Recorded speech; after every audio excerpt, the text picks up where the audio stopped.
Please কেউ কিন্তু বলো না তেলে পিঠেগুলো কি সুন্দর ফুলছে, তাহলে আর ফুলবে না, এটা একটা মজার কথা, কেউ প্লিজ কিছু মনে করো না, এমনি মজা করলাম। এখানে আগের দিন চাল ভিজিয়েছিলাম পিঠে করবো বলে, সেই চালগুলো শিলে বেটে নিচ্ছিলাম। এখানে পিঠে ভাজতে আমি বসে গেছি। কিছু পিঠে ভাজা হয়েছে আর কিছু পিঠে বাকি আছে, এখনো ভাজছি সেগুলো। এখানে কাঠের জালেই ভাজছি।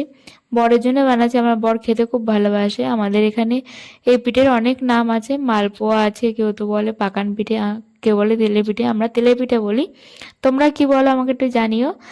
তো আমি এখানে পিঠে বানাতে বসে গেছি, আর খুব আনন্দে আনন্দে পিঠে করছে। আর এখানে মা সেই কথাটা বলছিল যে তেলে পিঠে ফুলছে বলিস না, তাহলে আর কিন্তু তেলে পিঠে ফুলবে না, তার অভিমান হয়।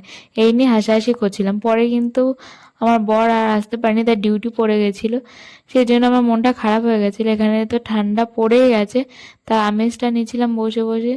তোমাদের ওখানে কি ঠান্ডা পড়েছে? আমাকে জানিও তাহলে। আজ তবে টাটা।